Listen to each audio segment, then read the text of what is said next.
Okey, Assalamualaikum dan selamat pagi. Saya Dr. Hafizah Zahara Ahmad daripada Sunway Medical Center Velocity.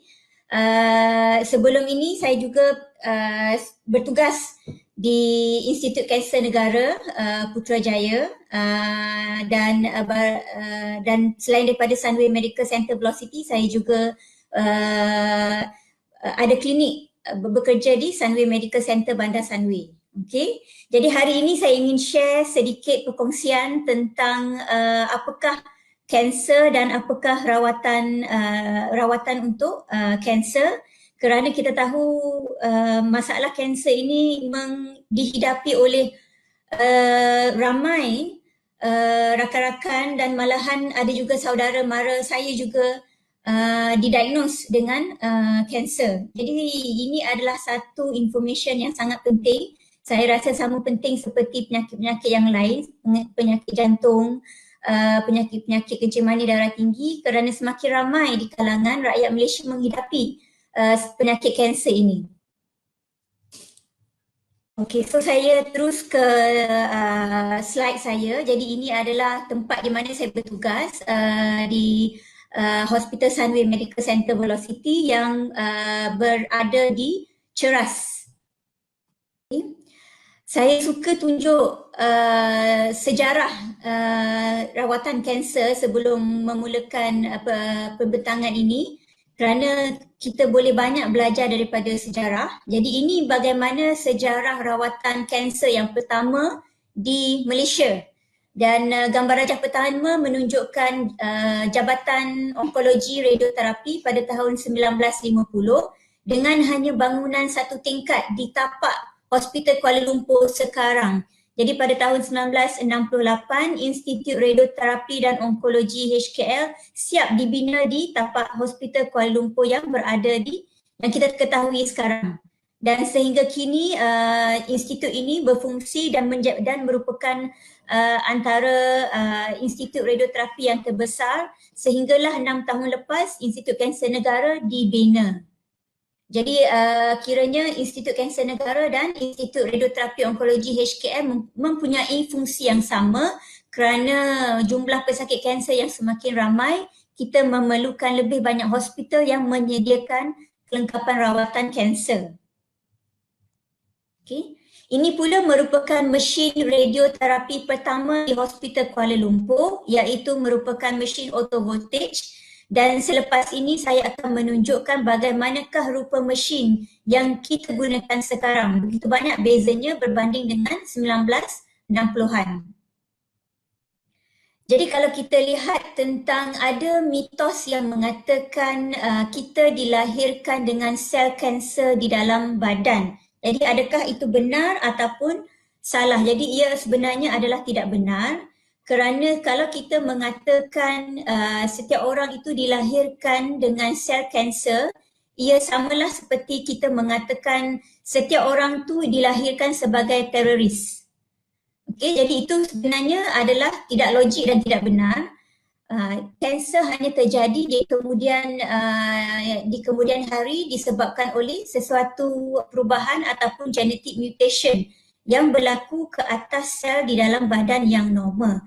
Jadi genetic mutation itu boleh berlaku kerana sama ada perubahan persekitaran, perubahan pendedahan kepada bahan kimia, bahan radiasi, asap rokok, ataupun kerana perubahan genetic mutation yang berada di dalam badan seseorang itu sendiri. Okey, jadi kanser adalah penyakit yang disebabkan oleh pertumbuhan yang tidak terkawal, sel-sel yang tidak normal di dalam badan.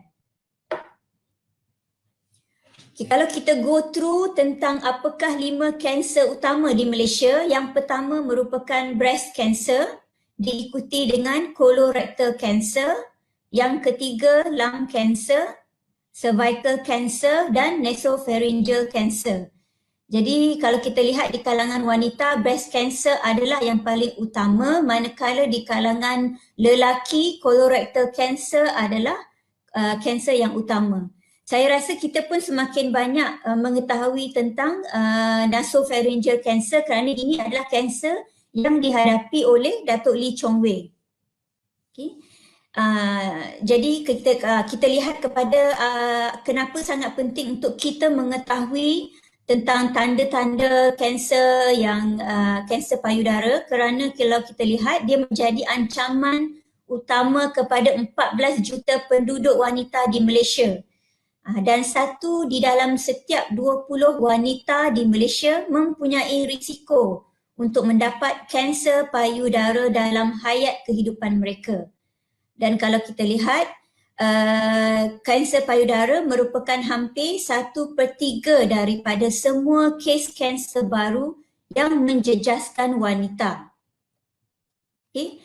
Dan kalau kita lihat kanser secara keseluruhan di kalangan rakyat Malaysia, 1 di dalam 10 lelaki dan 1 di dalam 9 wanita berisiko menghidapi, minta maaf ada typo error, berisiko menghidapi kanser sebelum mencecah usia 75 tahun. Jadi kalau kita lihat 1/10 ataupun 1/9 tu, angka itu sebenarnya sangat tinggi, dan ini adalah statistik yang saya ambil daripada Cancer Registry Malaysia dan pada tahun 2011 hingga 2016. Okay.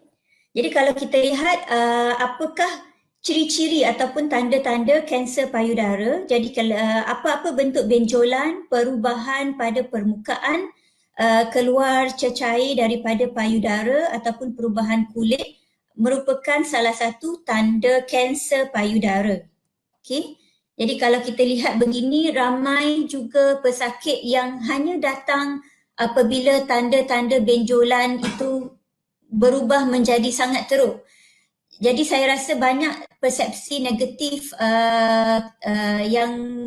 yang publik, saya rasa lah yang publik hadapi, kerana pertama mereka risau untuk mendapatkan rawatan awal kerana menganggap rawatan pembedahan ataupun rawatan kemoterapi akan membebankan pesakit.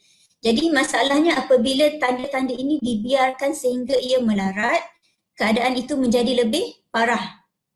Okay. Sekarang saya beralih kepada tanda-tanda kanser kolorektal. Jadi yang ini pihak kaum lelaki perlu alert kerana ini merupakan kanser utama di kalangan lelaki di dalam Malaysia. Jadi kalau kita lihat tanda-tandanya adalah kerap buang air besar tetapi tetap tidak merasa puas, ataupun mengalami masalah sembelit atau cirit-birit berselang-seli. Jadi apa-apa perubahan yang kita alami, contohnya kalau kebiasaannya kita pergi ke tandas 1 kali seminggu, tetapi kemudiannya kita hanya pergi membuang air besar 1 kali, kalau kebiasaannya kita buang air besar sekali sehari, tetapi tiba-tiba dia berubah menjadi sekali seminggu, ataupun sehari itu menjadi 3 ke 4 kali sehari, seperti cirit-berit, untuk jangka masa yang berpanjangan, jadi kita tahu ada masalah pattern kepada pembuangan air besar. Jadi apa-apa perubahan pattern pembuangan air besar boleh menunjukkan tanda-tanda kanser kolorektal, terutama sekiranya ia berpanjangan. Kerana kalau kita ada food poisoning, cirit-berit itu mungkin akan berlaku untuk selama beberapa hari sahaja dan sepatutnya kembali pulih selepas food poisoning itu dirawat. Tetapi sekiranya cirit-berit itu berlarutan sehingga 2 minggu, sehingga sebulan, pemeriksaan lanjut seperti kolonoskopi perlulah dilakukan untuk rule out ataupun untuk mengesan tanda-tanda kanser kolorektal. Tanda ketiga adalah najis bercampur dengan darah ataupun najis bertukar menjadi kehitaman. Jadi warna najis sebenarnya menunjukkan lokasi pendarahan dalam usus.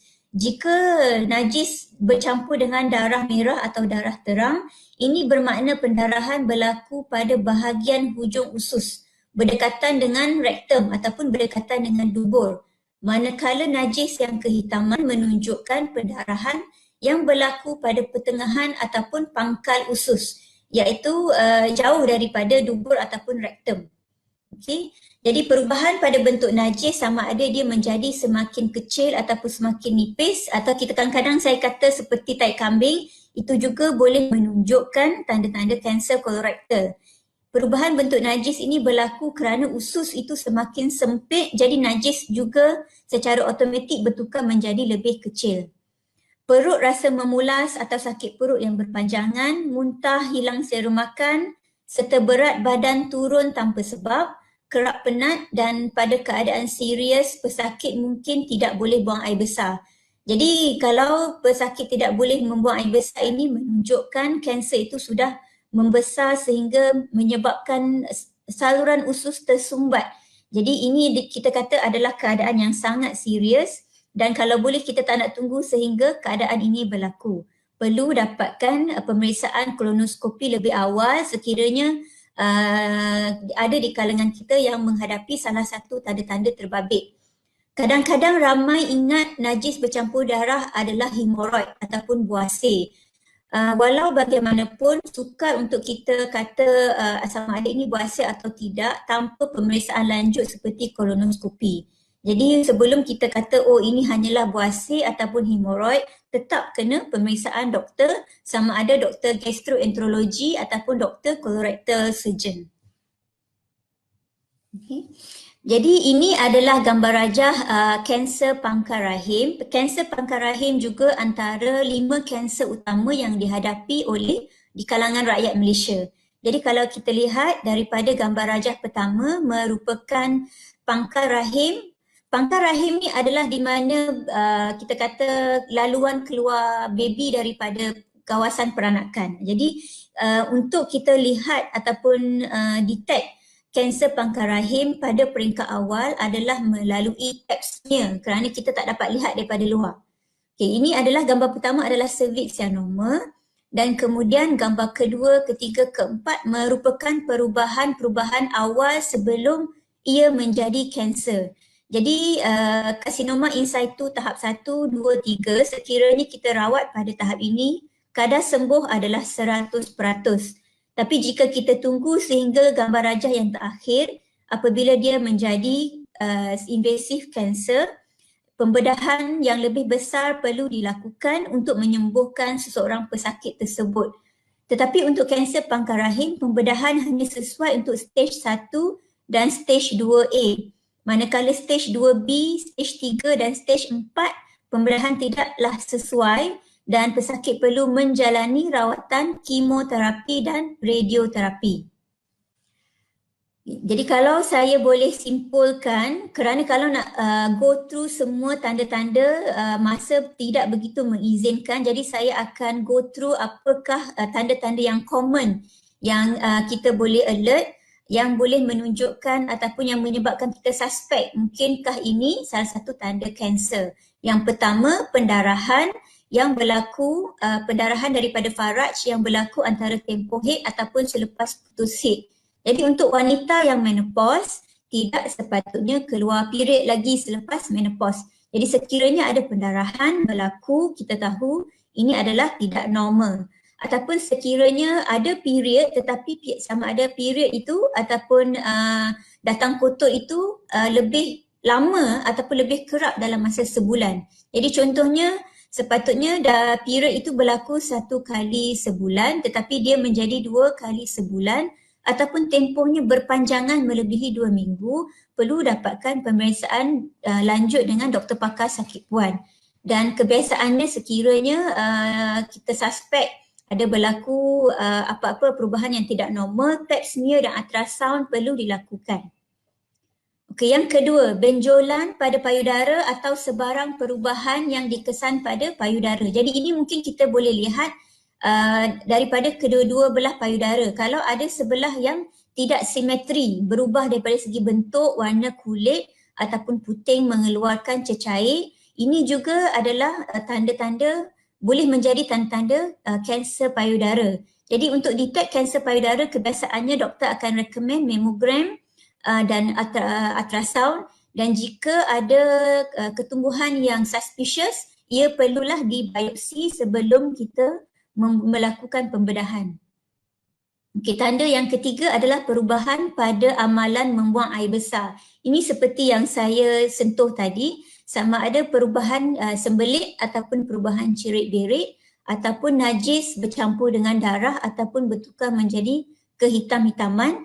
Jadi sekiranya ini berlaku, perlulah mendapatkan pemeriksaan kolonoskopi dengan doktor gastroenterologi ataupun pakar colorectal surgeon. Okey.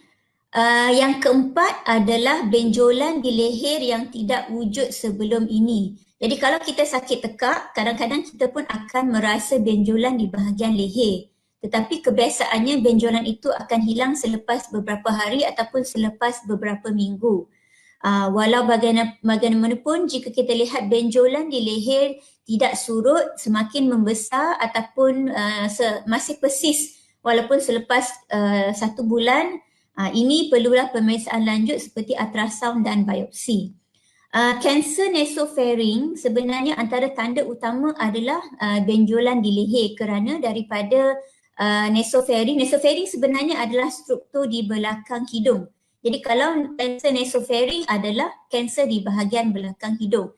Kenapa kanser di belakang hidung ada benjolan di leher? Kerana dia kerap merebak ke kelenjar lymph node di bahagian leher. Jadi kerana itu ramai pesakit kanser nasopharynx sebenarnya bila dia mula-mula datang berjumpa dengan pihak doktor, perkara pertama yang dia akan kata selain daripada sumbat hidung ataupun pendarahan daripada hidung adalah benjolan di bahagian leher yang tidak surut. Kanser thyroid juga boleh datang dengan benjolan di bahagian leher. Okey, tanda yang kelima, ulcer di bahagian lidah yang tidak sembuh ataupun tumpuk-tumpuk putih dan merah di dalam mulut. Sama juga kalau kita lihat ulcer di dalam mulut tidak sembuh selepas 2 ke 3 minggu, ini juga akan boleh merupakan tanda-tanda kanser lidah. Bagaimanakah cara untuk kita detect adalah dengan pemeriksaan CT scan dan biopsi di bahagian ulcer tersebut. Ini perlu berjumpa dengan pakar ENT iaitu hidung, telinga dan mulut. Yang keenam, suara garau lebih daripada 2 minggu. Jadi kalau kita sakit tekak, kebiasaannya dia akan hilang untuk masa beberapa hari ataupun selalunya less than 2 weeks dia akan hilang. Tapi kalau dia berpanjangan, jadi ini menunjukkan ada masalah daripada pensarafan di bahagian saraf. Kanser paru-paru, setengah kanser paru-paru yang membesar boleh merebak ke bahagian saraf dan menyebabkan suara garau. Jadi kerana itu suara garau yang berpanjangan, perlulah kita rujuk kepada Dr. ENT dahulu kerana Dr. ENT akan meneropong di bahagian mulut dan tekak suara. Sekiranya didapati mulut dan tekak suara adalah normal tapi suara tetap garau, pemeriksaan CT scan perlulah dilakukan untuk memeriksa di bahagian paru-paru. Okey, yang ketujuh, pendarahan yang luar biasa dari hidung atau hilang pendengaran atau telinga berdengung. Okey, kalau kita lihat antara hidung dan telinga, dia memang ada connection. Sebab itu kalau kita sesama, kita akan rasa telinga berdengung. Sama juga kalau kita ada ketumbuhan ataupun kanser di bahagian hidung, telinga juga akan affected seperti sama ada hilang pendengaran ataupun telinga berdengung untuk jangka masa yang panjang. Jadi kerana itu kalau ada masalah daripada bahagian telinga, doktor juga perlu periksa di bahagian hidung kerana dia memang connected. Yang ke-8, kesakitan atau ketidakselesaan pada perut yang berterusan. Jadi ramai yang anggap kalau sakit perut adalah gastrik. Jadi ramai yang just ignore the symptom dan hanya pergi ke farmasi untuk membeli ubat. Dan selalunya sakit gastrik sepatutnya hilang lepas kita makan ubat gastrik ataupun selepas kita makan makanan. Tetapi sekiranya sakit perut ini berlarutan, ia mungkin menunjukkan perkara yang lebih serius seperti kanser sama ada di bahagian perut, pankreas ataupun di bahagian usus besar. Jadi bagaimanakah untuk kita tahu adalah melalui kolonoskopi ataupun OGDS. OGDS tu juga adalah teropong tapi dia akan teropong melalui mulut dan memeriksa di bahagian perut. Jadi jangan anggap sakit gastrik yang berpanjangan ini adalah tidak serius kerana saya banyak hadapi pesakit kanser perut dan kanser pankreas yang tanda-tanda awalnya adalah sakit di bahagian perut yang hanya dirawat sebagai sakit gastrik sahaja. Jadi apabila keadaan pesakit itu semakin serius, barulah pemeriksaan endoskopi dan CT scan dilakukan. Jadi jangan tunggu sehingga keadaan serius. Jadi conclusion saya, sekiranya ada tanda-tanda ini yang berpanjangan melebihi beberapa minggu, datanglah berjumpa dengan sama ada mungkin kita ada doktor panel ataupun doktor pakar yang pernah merawat kita, dan ataupun mana-mana doktor pakar yang ada di hospital yang berdekatan dengan rumah boleh dapatkan consultation at least untuk kita buat further check up. Dan satu lagi, apabila usia kita juga semakin lanjut, health screening perlulah dilakukan. Okay. Jadi ini saya nak tekankan kenapa setiap kali bila saya berjumpa dengan pesakit, selalu saya akan nasihatkan rawatan perlulah dilakukan dengan lebih awal. Kerana sekiranya kita tangguhkan rawatan sehingga kanser itu semakin merebak, chances untuk sembuh akan drop. Jadi kalau kita lihat untuk contoh yang paling senang saya boleh ambil adalah breast cancer. Kalau kita rawat breast cancer patient pada stage 1, chances untuk sembuh ataupun survival rate adalah melebihi 90% hingga mencecah 99%. Tetapi kalaulah kita tunggu sehingga stage 4, survival rate dia ataupun peratusan sembuh jatuh kepada 25%. Jadi ini juga sama seperti kanser-kanser yang lain, cervical cancer 91%, tapi lepas stage 4 drop kepada 16%. Kalau kanser kolorektal, kalau dirawat pada stage awal 90%, tetapi drop kepada 13% jika dirawat pada stage yang lewat. Jadi kerana itu kita tak boleh kata doktor saya nak tangguhkan rawatan sampai anak habis SPM ataupun nak tangguhkan rawatan sampai anak dah kahwin, kerana kita risau takut jika kita tangguhkan lagi keadaan fizikal akan semakin serius. Okay. Jadi sekarang saya beralih kepada rawatan kanser. So far okey ke? Okey, rawatan kanser bukanlah hanya pembedahan tetapi ada banyak lagi komponen, termasuklah kemoterapi, targeted therapy, rawatan hormon, imunoterapi dan radioterapi. Okey. Jadi pertama ini adalah peranan kemoterapi. Sebenarnya video tadi saya banyak juga sentuh tentang kemoterapi. Jadi mungkin selepas ini pihak Zurich boleh edarkan link video tersebut kerana dia adalah sesuai untuk memberi penerangan secara overview untuk publik. Jadi mungkin lebih senang untuk memahami tentang rawatan kemoterapi selepas melihat video tersebut. Okay, jadi kemoterapi membunuh sel-sel kanser yang mempunyai pertumbuhan yang pesat. Jadi cara dia membunuh sel-sel kanser itu adalah dengan menyerang bahagian dalaman sel iaitu DNA ataupun enzim yang menggalakkan pertumbuhan sel kanser. Jadi kita boleh gunakan kemoterapi pada 3 cara, iaitu pertama, jika kita gunakan sebelum pembedahan, ia adalah untuk mengurangkan saiz dan mengelakkan sel kanser itu tersebar ataupun membiak ke bahagian organ-organ badan yang lain. Jadi selepas kemoterapi dan dilakukan pembedahan, success rate pembedahan itu adalah lebih tinggi apabila saiz kanser itu dapat dikecilkan ataupun dapat dikurangkan. Ada juga kemoterapi yang digunakan selepas pembedahan. Jadi kadang pesakit akan bertanya kenapa perlu buat kemoterapi padahal operation sudah dilakukan dan semua sel kanser tersebut sudah dibuang. Jadi jawapan dia sebenarnya sel kanser sebenarnya berisiko untuk tumbuh kembali ataupun datang dan merebak ke bahagian badan yang lain. Jadi kemoterapi digunakan selepas pembedahan untuk mengurangkan risiko cancer recurrence ataupun mengurangkan risiko sel kanser tumbuh semula dan merebak ke bahagian badan yang lain. Bukan semua orang memerlukan kemoterapi selepas pembedahan. Ada beberapa kriteria yang kita akan lihat, termasuklah jenis sel kanser tersebut, stage dan keadaan fizikal pesakit. Okay, kemoterapi juga digunakan untuk pesakit yang menghidapi kanser tahap 4. Jadi bukan bermaksud tahap 4 tidak ada apa-apa rawatan.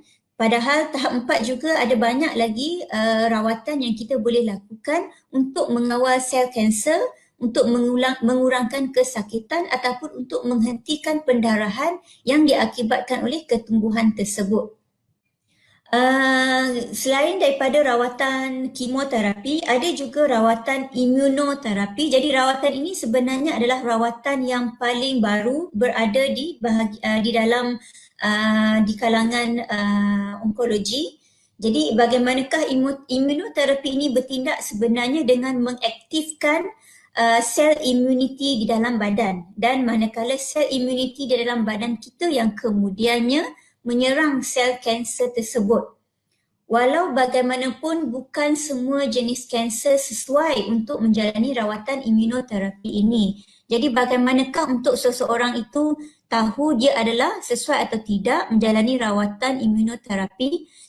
Satu tes khas yang kita akan lakukan ke atas spesimen biopsi untuk mengetahui sama ada seseorang itu sesuai ataupun tidak. Begitu juga dengan targeted therapy. Targeted, sebelum seseorang itu menjalani rawatan targeted terapi, kita akan melakukan test ataupun ujian lanjut ke atas spesimen biopsi ataupun spesimen pembedahan tersebut untuk mengetahui sama ada satu-satu rawatan targeted terapi ataupun imunoterapi sesuai ataupun tidak. Jadi rawatan ini tidak hanya boleh diberikan sewenang-wenangnya tanpa mengetahui karakteristik satu-satu sel kanser tersebut. Okey. Ini adalah salah satu contoh pesakit kanser payudara stage 4 di mana dia telah merebak ke bahagian hati. Jadi kalau kita lihat ini adalah di bahagian dada, sel kanser itu telah masuk ke dalam dada dan duduk di hadapan jantung, manakala di slide yang bawah kanser tersebut telah merebak ke bahagian hati. Jadi pesakit ini menjalani rawatan targeted terapi dan selepas 14 bulan menunjukkan hampir keseluruhan sel kanser tersebut sudah hilang. Okay, ini pula adalah contoh pesakit yang menghidapi kanser paru-paru. Pembedahan hanyalah sesuai untuk stage 1 kanser paru-paru. Jadi untuk stage 2, 3 dan 4 perlulah menjalani rawatan-rawatan lain seperti kemoterapi, radioterapi, targeted therapy ataupun imunoterapi. Jadi sebelum kita tahu sama ada manakah satu rawatan yang diperlukan, kita perlu melakukan CT scan dan spesimen biopsi perlulah dihantar ke makmal untuk further testing. Jadi untuk pesakit ini sebenarnya beliau menjalani rawatan kemoterapi dan radioterapi selama 6 minggu berturut-turut. Dan selepas tamat rawatan, beliau perlulah menjalani rawatan susulan. Dan selepas follow up beberapa tahun kemudian, kita dapat lihat sel kanser itu tidak tumbuh kembali dan in clinical remission. Jadi walaupun rawatan telah tamat, untuk semua pesakit kanser sebenarnya follow up adalah lifelong ataupun seumur hidup. Kerana apa yang dikhawatiri adalah kanser itu boleh berulang kembali. Dan kebanyakan kanser risiko untuk dia berulang kembali adalah paling tinggi dalam 2 tahun pertama. Kerana itu pada 2 tahun pertama follow up adalah sangat kerap kerana close monitoring diperlukan sama ada melalui pemeriksaan fizikal dan juga CT scan ataupun PET scan. Okey. Jadi ini saya sentuh sedikit tentang rawatan radioterapi. Jadi apa beza radioterapi dengan kemoterapi? Kemoterapi adalah dengan cara melalui injection ataupun tablet, manakala radioterapi adalah dengan menggunakan mesin dan di mana mesin itu akan mengeluarkan sinaran radiasi. Jadi di Sunway Medical Center kita mempunyai 3 jenis mesin iaitu TrueBeam STX, tomoterapi dan Gamma Knife Icon. Jadi berlainan mesin mempunyai dia berlainan strength ataupun function yang berlainan. Kalau kita lihat Gamma Knife adalah spesifik untuk kanser di bahagian otak, manakala TrueBeam dan tomoterapi boleh digunakan untuk seluruh badan. Okey, jadi semasa rawatan pesakit akan baring di atas treatment couch dan kepala ataupun kita kata gantry machine akan berputar sebanyak 360 darjah dan memberi sinaran radiasi ke bahagian kanser yang terbabit. Jadi dengan menggunakan teknologi terkini, sinaran ataupun rawatan radioterapi adalah lebih tepat dan dapat mengelakkan kesan-kesan samping ke bahagian badan lain yang normal. Jadi ini adalah berbeza dengan mesin yang saya tunjuk pada awal slide tadi pada tahun 1960-an. Mesin auto voltage hanya dapat merawat sel kanser di bahagian permukaan. Itu adalah pada tahun 1960-an. Tapi dengan teknologi mesin sekarang, kita dapat merawat sel kanser di mana-mana bahagian tubuh, di mana-mana bahagian di dalam tubuh badan dengan high accuracy dan high cure rate. Okay. Dan sebelum pesakit menjalani rawatan radioterapi, semua perlulah menjalani simulasi radioterapi. Jadi kenapa kita perlu menjalani simulasi radioterapi sebelum rawatan? Kerana melalui simulation radioterapi ini saya dapat detect kawasan yang perlu dirawat dan selepas itu barulah rawatan dapat dilakukan. Jadi rawatan radioterapi bukanlah rawatan yang kita hanya bagi secara sewenang-wenangnya. Sebenarnya dia adalah melalui proses quality assurance dan quality control yang sangat tinggi. Dan sebelum radiasi diberikan kepada pesakit, further testing terhadap mesin akan dilakukan. Selepas saya berpuas hati dengan data-data tersebut, barulah pesakit akan dipanggil untuk memulakan rawatan.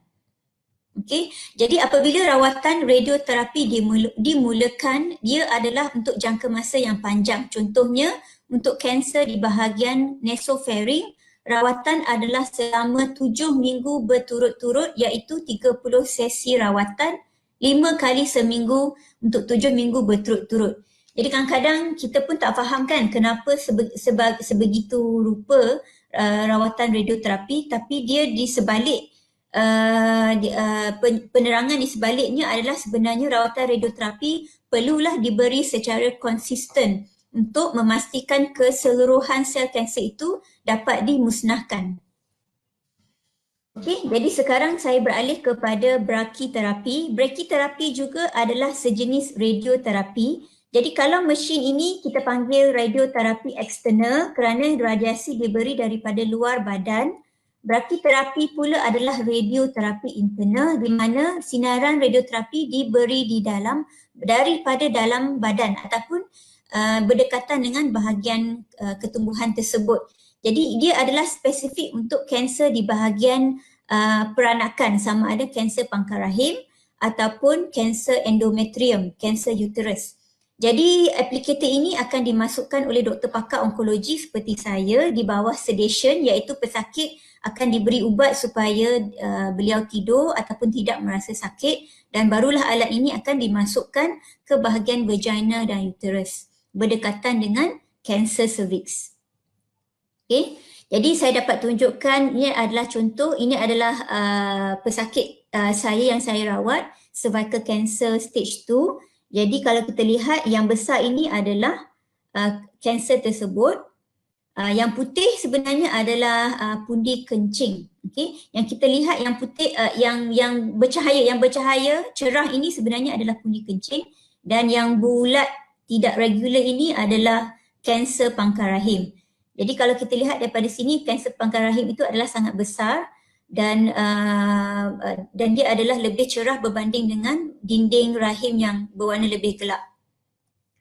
Okey, kalau kita lihat gambar rajah kiri dengan gambar kanan adalah selepas rawatan radioterapi. Okey, kalau kita lihat sebelum dan selepas ada banyak perbezaan di mana ketumbuhan tersebut sudah semakin mengecut. Dan selepas brachyterapi pula, pesakit ini menjalani radioterapi eksternal, kemoterapi dan brachyterapi, dan selepas 3 bulan rawatan follow up, beliau menjalani, saya melakukan MRI untuk melihat perkembangan beliau, dan dapat kita lihat tidak ada tanda-tanda sel kanser terbabit dan saiz ataupun bentuk bahagian uterus dan bahagian cervix sudah kembali kepada saiz yang normal.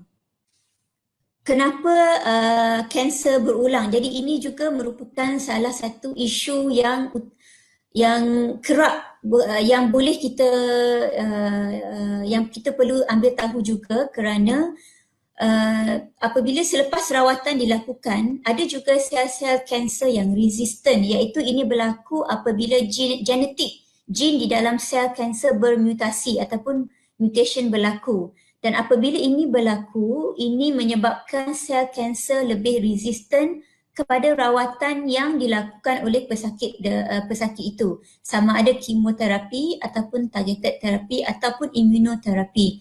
Jadi apabila ini berlaku, pesakit perlu menjalani rawatan fasa yang kedua, dan kebiasaannya rawatan fasa kedua, ubat yang digunakan akan berlainan dengan rawatan pada fasa pertama.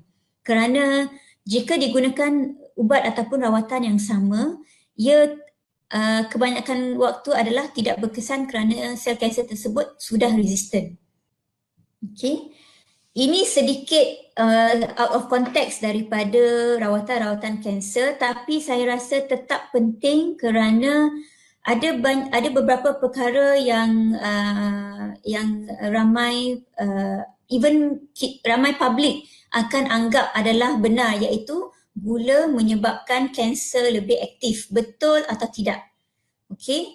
Jadi saya ingin tekankan bahawa fakta ini tidak benar. Okey. Kalau daripada segi saintifik, gula adalah equivalent dengan karbohidrat, kerana apabila karbohidrat itu masuk ke dalam badan, dia akan bertukar menjadi glukos, iaitu glukos samalah dengan gula dan merupakan sumber tenaga kepada kita semua. Jadi bukan bermaksud kita perlu eliminate gula, tapi kita perlu pilih apakah gula ataupun karbohidrat yang baik, apakah karbohidrat yang tidak baik. Jadi kita boleh bahagikan kepada dua, iaitu gula kompleks ataupun karbohidrat kompleks, ataupun gula ringkas ataupun karbohidrat ringkas. Jadi kompleks karbohidrat seperti gambar ini tunjukkan termasuklah buah-buahan, sayur-sayuran, whole wheat bread, whole brown rice, oats, whole wheat cereals, kacang. Manakala gula ringkas seperti makanan kek, air bergas, air berkarbonat. Jadi kita selalu nasihatkan untuk bahagian karbohidrat ringkas ataupun gula ringkas, pengambilan perlulah dikurangkan. Manakala kita lebihkan kepada kompleks karbohidrat, kerana kompleks karbohidrat selain daripada memberi tenaga, dia juga mengandungi kandungan serat yang tinggi. Dan kita juga banyak hadapi isu publik beranggapan suplemen, rawatan-rawatan suplemen dapat menyembuhkan sel kanser. Jadi saya ingin menunjukkan contoh bagaimana suplemen ataupun antioksidan mungkin menyebabkan risiko kanser semakin teruk. Jadi malahan kajian ada menunjukkan antioksidan, iaitu salah satu bentuk suplemen, antioksidan beta carotene apabila diambil untuk jumlah kuantiti yang tinggi meningkatkan risiko kanser paru-paru.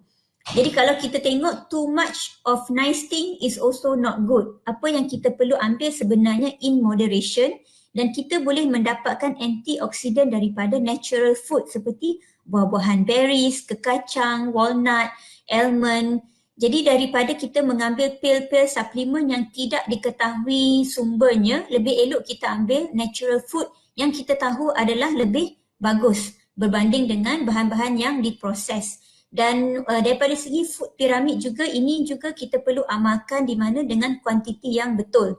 Seperti di bahagian tapak piramid itu adalah makanan karbohidrat seperti nasi, roti dan bijirin. Manakala piramid yang atas sekali adalah lemak, oil dan gula-gula. Jadi lemak, makanan berlemak, makanan berminyak kita perlu kurangkan. Okay. Jadi kalau kita lihat vitamin C memang penting, tapi kita juga ada option untuk mengambil sumber-sumber natural seperti buah oren, pepper, strawberry, papaya, brokoli yang boleh juga supply a good source, yang boleh merupakan a good source of vitamin C. Jadi adakah ini fakta atau mitos? Benarkah kemoterapi menyakitkan? Jadi jawapannya adalah tidak. Sebenarnya kemoterapi tidak menyakitkan, dan kita boleh lihat daripada video yang nanti akan di-share, di mana itu adalah berdasarkan pengalaman pesakit sendiri. Selalunya proses kemoterapi ini mengambil masa beberapa jam untuk di dalam daycare, dan infusion ataupun infusion kemoterapi akan dilakukan melalui intravenous line. dan pesakit akan diberi injection ubat tahan muntah sebelum rawatan kemoterapi untuk mengurangkan risiko muntah, dan apabila pesakit pulang ke rumah juga kita akan bekalkan ubat tahan muntah. Jadi untuk kebanyakan ataupun majoriti pesakit sekarang sebenarnya risiko muntah itu dapat kita kurangkan dengan rawatan-rawatan yang lebih advance. Sakit dan loya untuk masa yang lama. Jadi selalunya pesakit tidak sakit, tidak mengalami kesakitan tetapi boleh merasa loya selalunya dalam 3 hari pertama selepas rawatan kemoterapi. Adakah imuniti terjejas ketika rawatan kemoterapi? Okey, ini benar, imuniti terjejas, maka semua pesakit yang menjalani rawatan kemoterapi tidak boleh pergi ke khalayak ramai dan perlu berehat di dalam rumah. Dan kita nasihatkan tidak boleh ada begitu ramai pelawat ataupun kita hanya hadkan kepada hanya ahli keluarga terdekat sahaja yang boleh melawat pesakit, dan mereka perlulah dengan keadaan kesihatan yang baik. Kalau katakan pelawat tersebut tidak sihat, ada batuk, sesama, demam, mereka adalah dihalang daripada melawat pesakit yang menjalani rawatan kemoterapi. Ada juga injection booster, iaitu injection yang saya akan bagi untuk menaikkan pertahanan ataupun imuniti pesakit-pesakit saya yang menjalani rawatan kemoterapi. Jadi dengan imuniti booster ini dapat mengurangkan risiko jangkitan kuman, terutama dengan keadaan pandemik COVID ini. Adakah kemoterapi menjadikan saya toksik? Jadi ini tidak benar. Apabila selepas rawatan kemoterapi, pesakit sebenarnya boleh pulang kembali ke rumah dan berada di kalangan ahli keluarga. Boleh share toilet, boleh share satu bilik, boleh share pinggan. Jadi itu sebenarnya tak ada apa-apa isu kecuali sekiranya ahli keluarga itu ada yang demam batuk sesama. Jadi kalau ada anak-anak yang demam batuk sesama atau suami atau isteri demam batuk sesama, dia tidak dapat dekat dengan pesakit berkenaan kerana boleh transfer the infection kepada pesakit demikian, pesakit itu. Hilang rambut, okey, bukan semua rawatan kemo menyebabkan rambut gugur. Jadi yang selalunya rambut gugur ini adalah rawatan kemoterapi untuk breast cancer. Manakala untuk rawatan kemoterapi colorectal cancer, side effect yang common bukanlah gugur rambut tetapi sebenarnya cerit-berit. Okay. Jadi saya nak conclude bahawa untuk rawatan kanser sebenarnya pengesanan awal adalah perlindungan yang terbaik. Jadi apa yang kita perlu lakukan adalah lihat kelainan, rasa kelainan dan respons segera.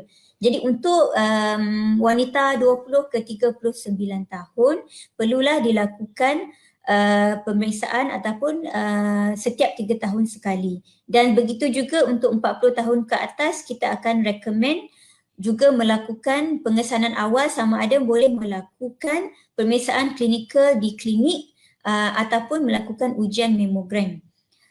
Sekiranya ada faktor risiko seperti ahli keluarga yang mendapat kanser payudara, perlulah ahli keluarga wanita menjalani ujian mamogram apabila sudah berusia 40 tahun dan ke atas. Ini adalah contoh pemeriksaan mamogram yang kita lakukan.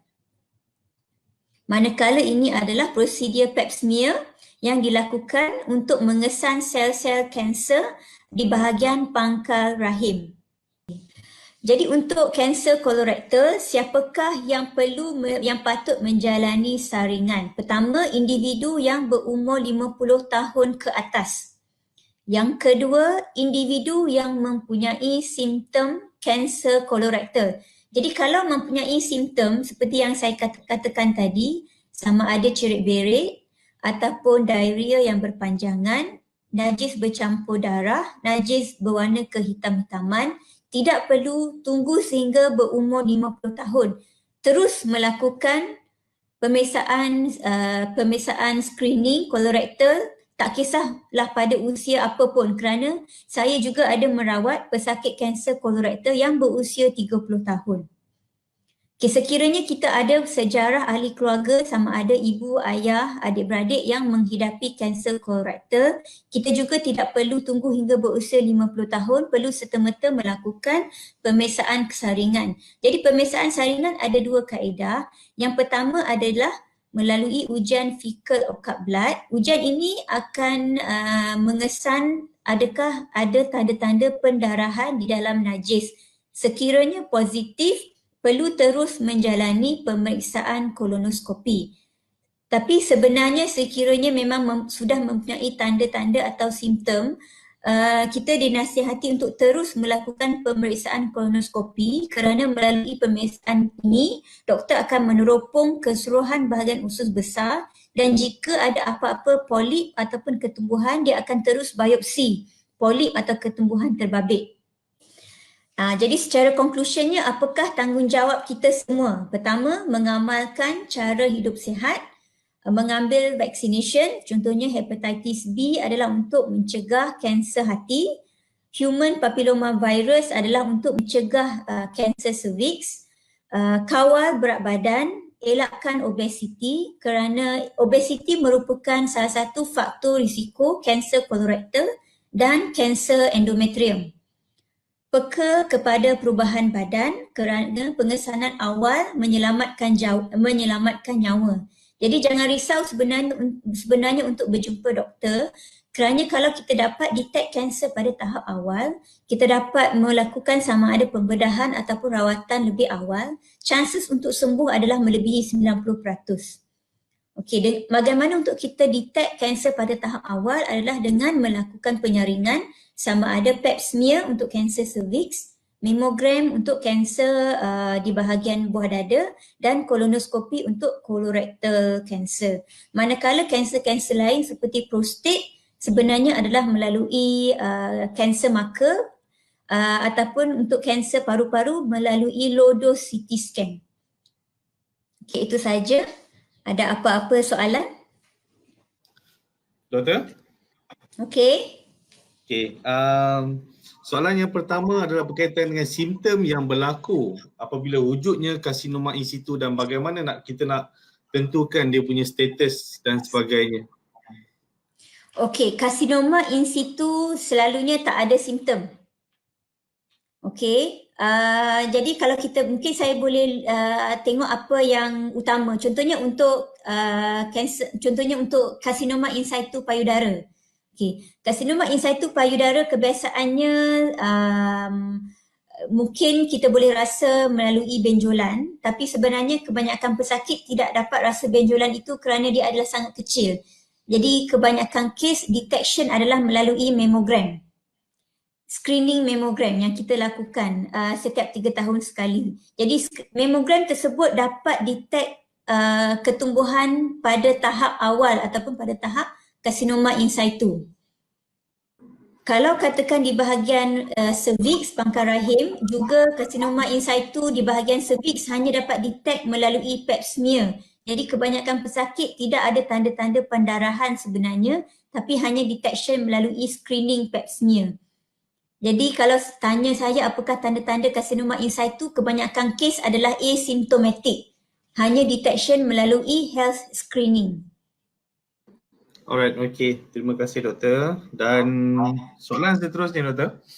Okey. Tadi doktor ada cakap pasal kewujudan bonggol. Benjolan. Benjolan. Benjolan pada bahagian leher kan.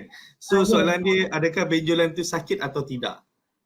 Okey, kalau untuk kebanyakan kes tak sakit. Cumanya dia wujud. Dia hanya benjol tetapi makin lama makin besar dan untuk tahap awal tak sakit. Apabila dia dah masuk ke bahagian otot ataupun sudah merosakkan saraf, barulah dia mulai sakit.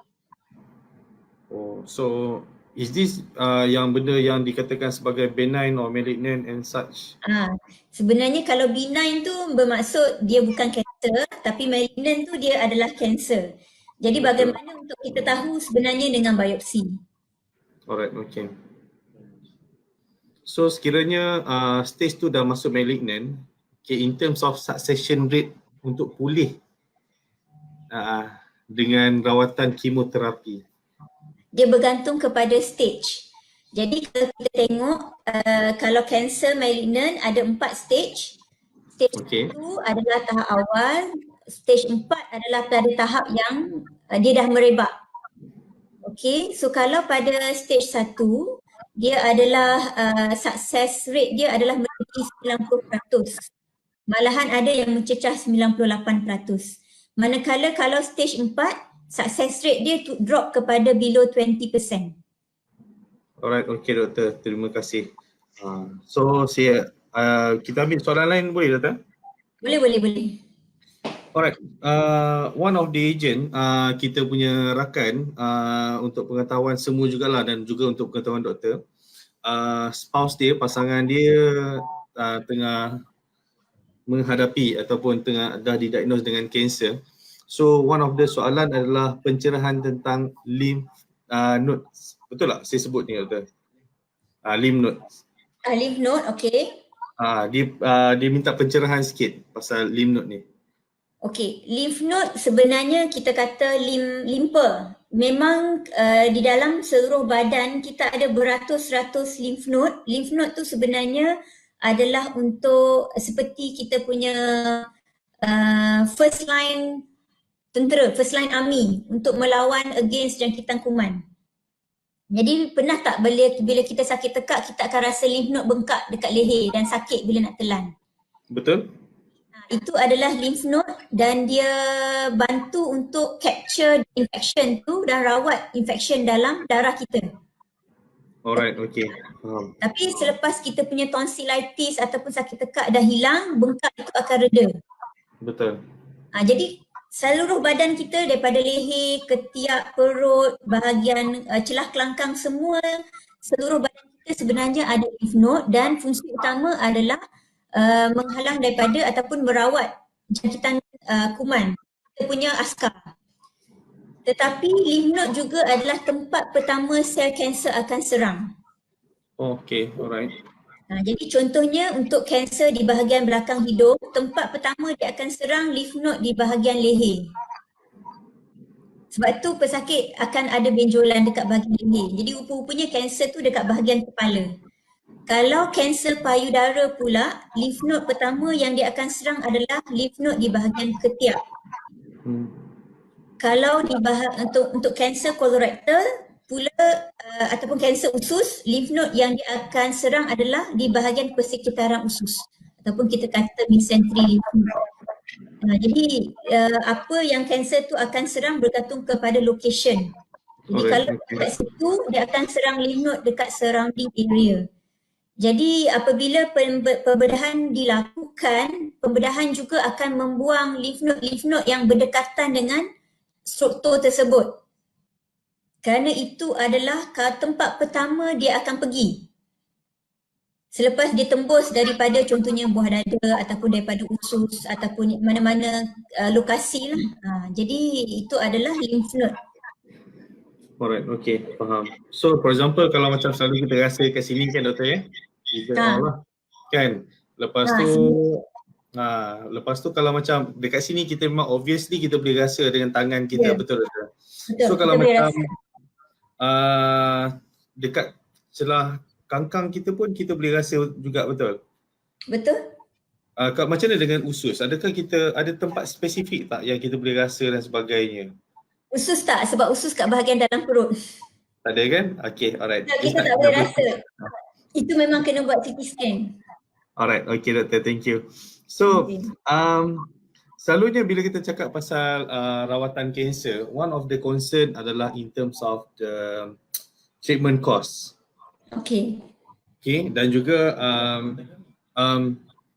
sebenarnya itu adalah tanggungjawab kita lah di Zurich Takaful untuk menyediakan kos-kos yang diperlukan oleh rakyat Malaysia, because of our concern is ramai ataupun ada juga rakyat Malaysia yang takut dengan kanser just because of dia punya kos rawatan dia. Okay, betul. Betul doktor ya? Alright, betul. So macam doktor cakap tadi, kadang-kadang dengan rawatan awal, dengan kalau kita buat rawatan pada peringkat awal ni, selalunya kita ada kadar yang tinggi untuk sembuh tadi tu. Selalunya doktor, soalan dia, anggaran rawatan untuk kanser ni pada peringkat awal, estimate-nya lebih kurang berapa doktor secara anggaran? So kalau kita lihat contohnya kanser payudara.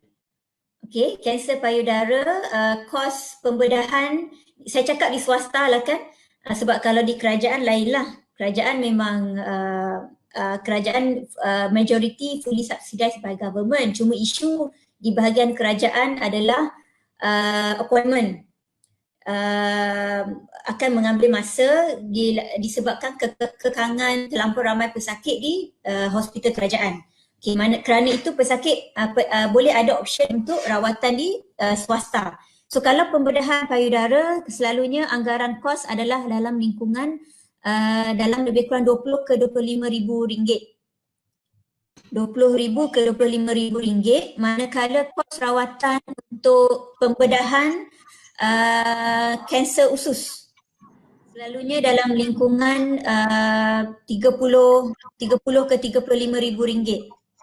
Itu Okey. pembedahan hasil. Pembedahan. Ini pembedahan. Tapi pembedahan juga saya bukan pakar bedah. Jadi jangan yang kos pembedahan mungkin lebih elok tanya doktor bedah sebab pembedahan tu ada banyak jenis. Betul, setuju. Ada open, jadi saya hanya tahu yang general sahaja. Kalau nak tahu lebih detail kos pembedahan itu eloklah tanya doktor pakar bedah. Jadi mungkin kita boleh kata dalam 30. Kalau katakan kita overestimate dalam 30 to 40k lah contohnya. Kalau katakan campur dengan admission. Tapi kemoterapi pula, okey. Yang paling common kanser payudara. Okey. Kanser payudara kebiasaannya kemoterapi adalah dalam lingkungan 6 ke 8 pusingan. Okey. Okey, 6 ke 8 pusingan dan satu pusingan adalah dalam lebih kurang 4 ke 5,000 ringgit. So antara cycle daripada satu kemo ke kemo yang kedua tu, berapa tempoh dia doktor selalunya? 3 minggu. 3 minggu. Okay. Jadi rawatan dalam lebih kurang 5 bulan. 5 ke 6 bulan. 5 hingga 6 bulan 5 ke 6 bulan untuk kemo, semua kemoterapi itulah. Alright, okay. Jadi kalau katakan 5,000 per cycle, kali 6 lebih kurang 30,000. Kalau sekiranya memerlukan 8 cycle, 6 ke 8 cycle ni ikut stage, ikut dia punya tahap dan jenis kanser. Jadi kalau katakan 5 kali 8, 40. Alright, okay. Untuk 6 bulan rawatan. Okay, doktor, saya minta maaf satu soalan yang berkaitan because of bila kita sebut pasal kos rawatan ni, kita sedar yang rakyat Malaysia ni somehow ada yang terpaksa gadai tanah dan sebagainya untuk menampung kos rawatan tadi ni. Because of macam doktor sendiri cakap, kita pun ada rawatan dekat hospital yang kerajaan berikan. Betul, tapi kalau kita nak go through dengan kerajaan, dia ada queue yang dia kena follow. Betul. Dia menunggu dan sebagainya, betul. So, bila kita cakap tentang private hospital, we can provide so-called solution ataupun rawatan tu dengan segera. One of the question doktor, macam doktor mention kan tadi, for example, untuk breast cancer 6 hingga 8 cycle, okay, yang mana kos dia 4 hingga 5,000 per sesi. Okay, dia punya gap dia antara 3 minggu, betul doktor So selalunya kebiasaannya doktor, in terms of the structure of payment untuk bayar kos kemo tadi tu, selalunya macam mana? Boleh tak saya dapatkan sedikit detail daripada doktor? Adakah one cycle dia bayar dulu 4,000 ataupun dia terus bayar one whole lump sum ke macam mana doktor? Dibayar apa yang dibuat sahaja. Apa yang dia buat sahaja. So maksud dia pergi satu cycle, dia bayar untuk satu punya treatment. So next cycle dia bayar satu lagi lah, betul doktor Betul. Kerana keadaan boleh berubah. Okey, betul. Kita kadang-kadang tak boleh predict apa jadi bulan depan ataupun yang seterus lagi 6 bulan. Jadi tak fair untuk kita suruh pesakit bayar semua. Sebab susah kadang-kadang kita nak predict, anything can happen kan. Jadi lebih elok hanya bayar apa yang dilakukan sahaja. Betul. Dan saya tak setuju untuk suruh pesakit sampai bergolok bergadai. Jadi itu bila kita buat apa-apa rawatan, kita punya priority bukan hanya pesakit tapi ahli keluarga. Jadi bila kita nak bagi satu-satu, memang kita akan bincang rawatan yang terbaik, kos, tapi kita selalunya akan bincang long term plan. Long term plan adalah begini. Jadi memang akan ada situasi di mana sekiranya memang pesakit, contohnya lah memang tak mampu, memang saya akan refer ke bahagian hospital kerajaan lebih awal. Alright, okay. So Selalunya saya tak buat last minute kerana kita tahu bila we are dealing with patient's life, and then saya tak akan suruh pesakit jual rumah ke, jual ni, anak-anak nak duduk mana kan. That's why betul. yang kita nak educate adalah beli insurans. Itu sebenarnya yang paling penting. So beli insurans itu sebenarnya sangat penting, dan saya pun nak advise semua government servant kena beli insurans. Setuju? Kerana government hospital tak dapat supply semua rawatan kanser sebenarnya. Boleh doktor kupaskan sikit tak? Macam mana tu? Okay, government hospital ada basic treatment. Government hospital ada chemoterapi, radioterapi, tapi dia tak ada immunoterapi. Dia tak ada, kebanyakan ubat targeted therapy pun dia tak ada. Okay. Tapi yang basic dia ada. Jadi at least yang basic dia ada. So kerana government hospital dia punya isu adalah cost. Government sponsor, saya rasa lah government sponsor 90% rawatan kanser. Okay, alright. Jadi masalahnya setiap tahun bilangan pesakit kanser semakin menaik. Tapi duit banyak tu je. Jadi bila kita tahu dia akan lagi stretch, contohnya tahun ni ada 2 juta, tahun depan ada 3 juta pesakit. Jadi kita dapat bayangkan pesakit makin naik, tapi pendapatan ataupun allocation untuk Kementerian Kesihatan makin menurun. Betul. So macam mana kita nak supply ataupun kita nak semua the latest treatment. So kalau maknanya nak the latest treatment, the best treatment, perlu ada insurans. Setuju. Dan sedikit soalan tambahan doktor. Sebab tadi doktor ada memberi pencerahan mengenai kos dan juga cycles untuk kemoterapi bagi breast cancer punya pesakit. So just nak memberi satu gambaran yang fair lah. So breast ni biasanya kita tahu yang common untuk pihak wanita, manakala untuk lelaki kalau kita lihat data daripada 2012 hingga 2016 based on study KKM kan, menunjukkan bagi lelaki main cancer adalah colon. So bagaimana pula dari segi kos dan juga cycles yang diperlukan untuk colon cancer? Okay, kalau colon cancer dia ada more or less lebih kurang juga 6 bulan rawatan kemo. 6 bulan, okey. 6 bulan rawatan kemo. Dia ada 2 jenis, sama ada yang setiap 2 minggu sekali ataupun setiap 3 minggu sekali. Wow. Tapi the end result ialah 6 bulan lah kemo dia. Okey. Kos dia pun saya rasa dalam lebih kurang sama juga, tetapi dalam lingkungan 5 ke 6 ribu untuk setiap cycle. 5 ke 6 ribu. Oh lagi mahal ya? Lebih mahal daripada breast cancer tu. Wow, takut saya boleh nampak macam ni. Risau saya dibuat ni. Tak, maknanya dia 5 ke 6 ribu untuk satu cycle. Wow. So, jadi dia perlu kalau 8 cycle, 8 cycle colon cancer dia 8 cycle. 8 ke 12. Kalau colorectal cancer 8 ke 12. Okey. Lagi banyak daripada payudara ya. Kanser payudara. Macam kanser payudara 6 to 8 cycle kan. Tapi colorectal cancer 8 to 12. 8 to 12 cycle. Wow. Okey. Selama ini kami dibiasakan dengan that statement yang breast cancer antara yang paling mahal di dalam ataupun di kalangan kanser-kanser yang boleh berlaku. So kalau berdasarkan statement ini kita boleh nampak sebenarnya macam mitos juga rupanya yang tu ya. Nampak gayanya colon cancer punya cost macam lagi mahal. Sebenarnya breast cancer lagi mahal. Saya belum sebut targeted therapy. Betul. Okey, dan okey betul. Ini baru bedah dan juga kemo betul. Saya baru sebut kemo. Betul.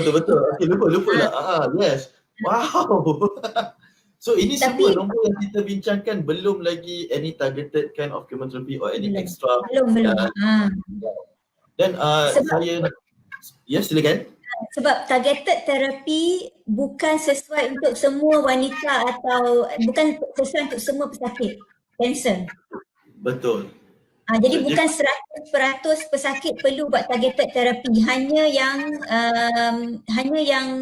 yang dia punya test positif sahaja yang kita akan offer rawatan targeted therapy ini. Alright.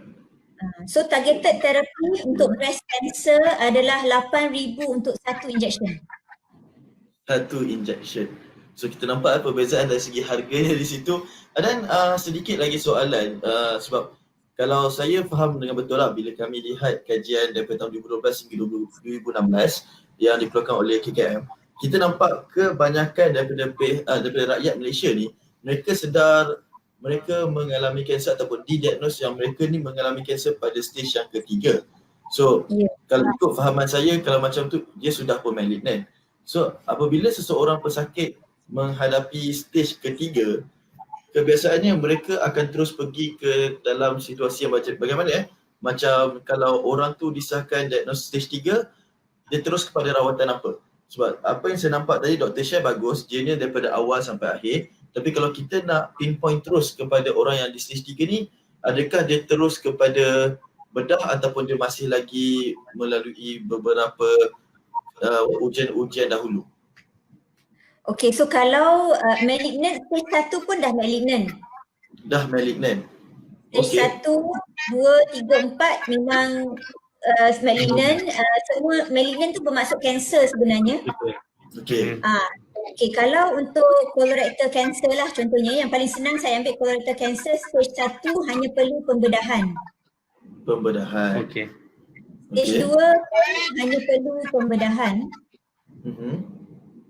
Stage 3 pembedahan campur kemo. Campur kemo. Alright, okay. Wow, okay. Stage 4, kebanyakan kes stage 4 ada yang boleh bedah, ada yang tak boleh bedah. Kalau boleh bedah, dia akan bedah, lepas tu kemo. Kalau yang tak boleh bedah, dia akan kemo dengan targeted therapy. Alright, okay. So kalau begitu, pembedahan campur kemo. Stage 3 pembedahan campur kemo. Alright. So kalau begitu doktor, since doktor pun cakap yang daripada stage 1 ia pun sudah pun malignant, dan saya nak tanya sikit lah, pengalaman doktor bila berhadapan dengan klien-klien takaful atau insurans yang mempunyai coverage, dan apabila mereka dan ejen mereka berjumpa dengan doktor untuk membuat report untuk melakukan tuntutan, kebiasaannya berapa ramai daripada, kalau kita assume doktor pernah mengalami satu batch klien yang ramai ini 100%, berapa peratus yang doktor biasanya bila membuat report mengatakan klien sudah pun berada di dalam keadaan malignant? So kami perasan dalam kontrak kami tidak tulis stage 1, 2, 3 atau 4, tapi kontrak kami mengatakan apabila sudahnya berada di keadaan malignant dan mempunyai sejarah malignancy mereka, barulah mereka boleh melakukan tuntutan. Jadi berapa peratusannya selama doktor telah pun bertugas dan juga merawat klien-klien doktor? Sebab saya memang yang berjumpa dengan saya hanya pesakit kanser sahaja, jadi 100% memang 100% memang pesakit kanser lah. Sebab memang bila walaupun dia stage 1, dia dah malignant. Dia sudah pun malignant. Dia sudah malignant. Jadi hanya pesakit kanser sahaja yang nak jumpa saya. Yang tak ada kanser dia tak nak jumpa saya. Okay, itu betul. So kiranya bolehlah kita simpulkan bahawa biarpun mereka di stage 1, so dalam report pun kita sudah pun memastikan bahawa mereka ini disahkan sebagai malignant lah di dalam documentation mereka. Betul. So itu kerana kalau kita tak rawat stage 1, dia akan jadi stage 4 dalam masa beberapa bulan ataupun kalau katakan stage 1 pun serius kerana dia adalah kanser. Betul. Jadi kena buat pembedahan serta-merta. Kalau kita biar lagi beberapa bulan, dia mungkin akan bertukar jadi stage 2, stage 3, stage 4. Jadi walaupun stage 1 kita memang pandang serius, jadi betul saya pun rasa stage 1 pun perlu diberi penekanan kerana kalau boleh kita nak majoriti datang mendapat rawatan pada stage 1 kerana kalau stage 1 pembedahan sahaja tak perlu kemo. Betul. Okay, faham. Dan dia lebih efektif. Faham? Setuju. So kalau begitu doktor, dalam pengalaman doktor lah, let's say kalau breast cancer, bila seseorang tu berada di stage yang pertama, kebiasaannya, kalau jumpa doktor patutnya dah buat rawatan lah. Tapi kalau berdasarkan pengalaman ataupun kajian doktor sebelum ni, kalau orang yang kita jumpa pada stage 1, paling pantas mereka meningkat pada stage 2 adalah ataupun even ke stage 3, biasanya dalam tempoh masa berapa bulan ya doktor? Sebab ada yang mitos mengatakan 1 ke 2 tu macam 6 ke 7 bulan ataupun setahun. So kat tu saya perasan ada yang menceritakan awak stage 1 relax dulu. Tunggu sampai stage 3 baru kita jumpa doktor. Sudah. So just nak tahu jugalah doktor. Jadi sama ada peningkatan itu bergantung kepada berapa cepat sel kanser tu membesar. Okey. Dia bergantung pada individu ke macam mana tu? Jadi kalau kita lihat pesakit yang muda mengalami kanser yang lebih agresif berbanding dengan pesakit yang sudah tua. Oh. So yang cancer patient, selalunya contohnya breast cancer ataupun colorectal cancer, kita lihat yang populasi yang muda ni yang 30-an, 40-an, kanser dia lebih agresif berbanding dengan pesakit yang contohnya 60-an, 70-an. Okey. So dia punya growth rate kanser tu lebih cepat. Lagi cepat. Lagi cepat. Alright, okay. Jadi kalau saya jumpa pesakit kanser payudara umur 20 tahun, saya kata buatlah kemo minggu ni juga. Oh, okey. Dia selalunya sangat agresif.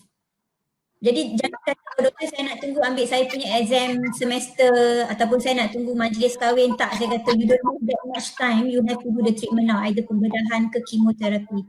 Kerana kita mengejar masa. Jadi dia boleh membesar dalam masa beberapa bulan dah jadi stage 2, stage 3. Mungkin dalam masa setahun daripada stage 1 berubah jadi stage 4. Setahun? Wow. Ada yang agresif sehingga begitu sekali. Dan kalau kita kata adalah lebih menjimatkan untuk rawat pada stage 1 berbanding dengan stage 3 sebenarnya. Betul, setuju doktor. Komplikasi lebih rendah. Komplikasi untuk stage 1 berbanding dengan stage 3, komplikasi stage 1 lebih rendah. Jadi saya rasa kalau kita dapat nasihatkan, buatlah rawatan segera kerana itu sebenarnya lebih cost efektif. Dan kalau begitu doktor, kita ambil lagi beberapa langkah ke belakang. Daripada karsinoma in situ ke stage 1, biasanya berapa lama pula kalau kita lihat yang begitu? Kadang dia ambil masa dalam 5 ke 10 tahun. 5 ke 10 tahun. Jadi sebenarnya lagi elok kalau Tapi isunya kita tak tahu bila karsinoma in situ tu tumbuh. Sebab dia tak ada simptom. Dia tak ada simptom, betul. Ya. Kita tak tahu bila kita ada karsinoma in situ tu. So bila kita dah tahu kita ada karsinoma in situ, mungkin benda tu dah mula 5 tahun lepas. Okey. Jadi kita kata, saya ada karsinoma in situ, saya nak tunggu lagi 5 tahun. Tapi mungkin kita sebenarnya dah lewat dah. Sebab kita baru detect sekarang kan. Jadi terus buat pembedahan. Karsinoma in situ elok buang je. Okey. So sebenarnya the point is the same lah. Elok kita rawat seawal mungkin daripada kita tunggu sehingga ianya lewat. Yeah. So dari sini kita nampak point karsinoma in situ pun kita dah ada yang di mana elok kita bersedia daripada awal dengan mempunyai alternatif kewangan yang sepatutnya lah. Sebenarnya takaful dan insurans ni lah. So kalau situ kita boleh lihat juga beberapa soalan di ruangan komen. So ada yang, sebenarnya bukanlah soalan tapi lebih kepada benda yang kita dah kupaskan tadi. Tapi yang kita nampak memang ramai memang ramai yang bersetuju dan komen yang sebenarnya elok untuk kita mulakan daripada awal lah di sini. So ada apa-apa yang triggering tak kalau kita lihat di soalan-soalan? Kebanyakannya yang pembedahan untuk karsinoma in situ adalah berlainan dengan pembedahan untuk karsinoma. Dia lebih kecil. Lebih kecil. So jenis pembedahan tu adalah berlainan lah. Okey. Jadi elok buat pembedahan semasa dia masih kecil. Itulah maksud saya. Faham dan juga setuju. Tadi ada soalan tentang targeted therapy untuk breast cancer perlu berapa injection. Betul. Tadi yang targeted therapy untuk breast cancer pada tahap 2 dengan 3, injection itu diperlukan setiap 3 minggu sekali untuk 17 kali iaitu setahun. 17 kali untuk targeted terapi tadi. Breast cancer. Breast cancer. So 17 kali 8. Banyak. So that's the concern, doktor. That's the concern because of another thing yang kita perasan adalah jumlah pesakit kanser dia makin lama makin meningkat dan dia tak nampak penurunan. Itu yang kita boleh detect. Itu belum lagi kita cakap pasal dos pesakit-pesakit yang dia tak tahu pun yang dia ada kanser sebenarnya. So sebelum ni doktor, bila cakap pasal kanser, ramai yang terlalu concentrate on family history. Cakap pasal family history, tapi sebenarnya dalam keadaan sekarang yang saya perasan lah based on feedback yang saya dapat daripada rakan-rakan, because of saya pun ada ramai rakan-rakan yang didiagnose dengan kanser, yang tengah fight dengan kanser, and even ada yang survive from cancer, ada yang dah tak ada because of cancer. So semua kawan-kawan yang rapat dengan saya. So basically doktor, selain daripada family history, apa punca-punca lain yang boleh doktor kongsikan? Okay, for example macam kita cakap pasal healthy lifestyle. So in terms of healthy lifestyle, does it mean in terms of physical or mental or macam mana tu doktor? Kalau doktor boleh huraikan sikit. Kalau kita lihat yang paling common pemakanan, okay. Jadi kalau daripada segi risiko kanser ialah makanan yang mempunyai kandungan lemak yang tinggi. Ya, jadi itu kita kena elakkan. Elakkan makanan yang mengandungi kandungan lemak yang tinggi. Kita perlu makan makanan yang banyak serat. Yang lebih serat. Jadi serat tu contohnya kalau kita dapat whole wheat bread ataupun buah-buahan dengan sayur-sayuran tu memang kita boleh jadikan dia sebagai makanan ruji lah. Sebelum makan nasi kita makan buah dulu. Ataupun buah tu biar jadi amalan kita lah, buah-buahan dengan sayur-sayuran tu perlu ada at least 2 atau 3 hidangan. Minimum 2 hidangan lah bila kita makan. Kemudian apabila kita makanan ringan dengan makanan yang diproses pun kita perlu kurangkan. Contohnya makanan yang diproses adalah hotdog, burger, makanan jadi itu semua makanan yang banyak bahan pengawet. Jadi makanan yang banyak pengawet juga contohnya ikan masin. Kanser nasopharynx diasosiasikan dengan ikan masin. Oh, okey. Tapi kalau kita buat sendiri ikan masin, contohnya yang kita hanya taruh garam tu tak ada masalah. Tapi banyak ikan masin di pasaran yang mengandungi bahan kimia. Pekasam doktor, pekasam. Pekasam diguna beras sahaja, yang guna beras sahaja tu. Jeruk buah, dan kita ada tengok banyak jeruk-jeruk buah di pasaran. Kalau setakat garam dan gula cukup, tapi banyak saya lihat garam buah-buahan jeruk di luar dia taruh bahan chemical, itu pun bahaya. Alright, okay. Jadi perkara benda-benda yang ada bahan pengawet, jeruk yang letak bahan kimia, perubahan, contohnya kita terdedah kepada bahan kimia lah. Sama ada kilang tu ada bahan kimia kerana kilang proses plastik, ataupun let's say hair dye. Ada jenis-jenis hair dye yang bahaya. Inai tu tak ada isu lah kerana inai organik, tapi ada produk yang bahaya sebenarnya. Jadi kita kena betul-betul tengok label produk. Yang bahaya tu kerana apabila dia terkena kulit rambut, dia akan serap masuk dalam kulit rambut kita. Lepas tu ialah merokok, berat badan yang tak terkawal, kerana obesiti menyebabkan kita ada banyak kandungan lemak. Jadi contohnya untuk wanita, bila kita ada banyak kandungan lemak, kita punya kandungan hormon semakin tinggi. Jadi kerana itu risiko kanser semakin tinggi juga untuk pesakit yang mengalami obesiti. Jadi kalau kita exercise, kita dapat kurangkan berat badan. Jadi itu pun salah satu langkah untuk mengurangkan risiko. Okay. Macam mana in terms of mental doktor? Kesihatan mental seseorang, because of dalam keadaan PKP kan, dalam keadaan PKP ramai yang tertekan, even kerja sebelum ni pun dah tertekan, datang pula PKP in terms of financial dan sebagainya. So apa nasihat doktor in terms of benda tu? Dari segi faktor stres, so far tak ada kaitan antara stres dengan kanser, tetapi saya pun faham juga sekiranya kita terlampau stres, kita akan lupakan tentang kesihatan diri kita. Kita tak kisah sangat perubahan badan. Jadi saya rasa itu pun salah satu faktor juga, kerana bila kita stres, kita tak peka tentang perubahan badan, kita tak nak pergi jumpa doktor untuk check up. Jadi kita tangguhkan kita punya kesihatan kerana kita stres, contohnya tentang kerja.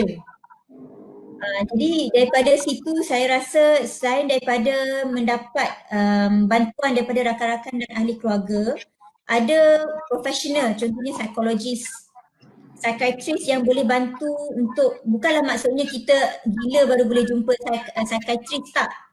Bila kita mengalami apa-apa tekanan hidup pun tak ada masalah untuk kita berjumpa yang profesional untuk mendapatkan bantuan dengan segera. Jangan tunggu sampai dah go into depression, barulah kita nak dapatkan rawatan. Jadi itu dah keadaan yang sangat teruk lah. Kita tak nak sampai tahap cubaan membunuh diri, macam tu lah. Alright, okay doktor. Thank you. Boleh kita ambil last question doktor? Okay. So from Eva Farah, understand that cancer can be treated by oral or topical chemo. Typically, how much patients should set aside for this kind of treatment? Kalau untuk topical chemoterapi tu hanya untuk kanser kulit tahap awal. Okay. Selebihnya memang perlu rawatan kemo dengan radioterapi.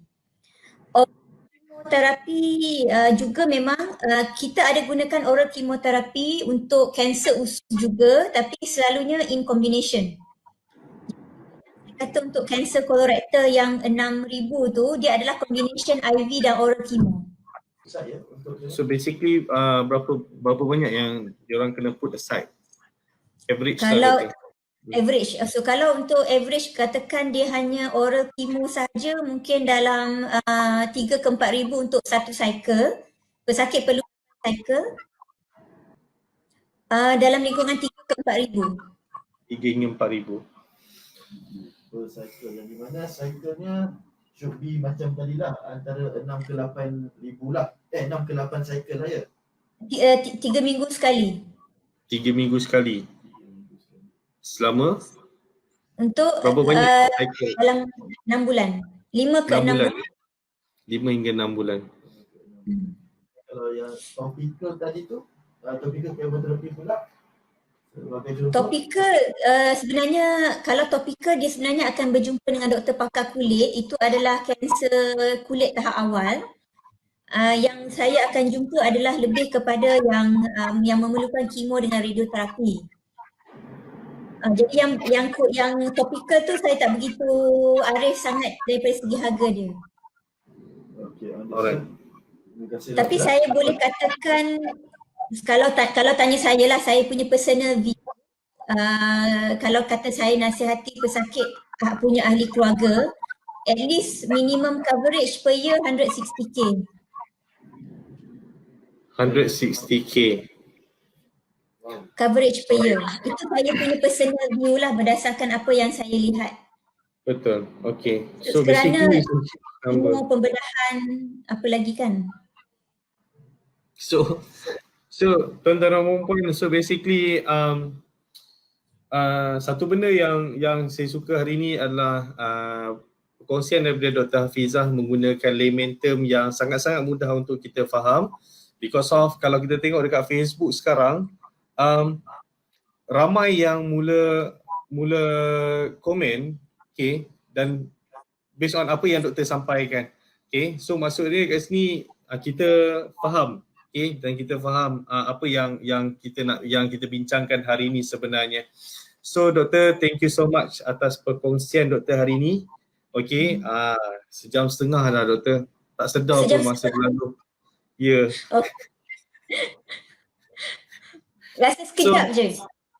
Betul, sangat-sangat sekejap. So hopefully pada minggu-minggu akan datang nanti kita set another appointment ke? In case kalau doktor free lah. Boleh doktor Okay, insyaAllah. Okay doktor, sebelum bersurai, satu soalan terakhir doktor, saya nak tanya doktor. Okay.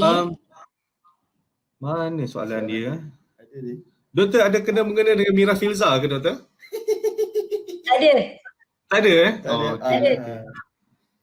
Sebab dia orang cakap doktor macam Mira Filzah. Oh, terima kasih. Lepas ni kalau saya dah tak jadi doktor, saya boleh jadi pelakon.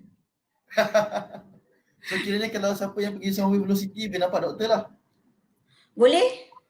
Boleh. Alright. Nanti ada yang set appointment lah dia.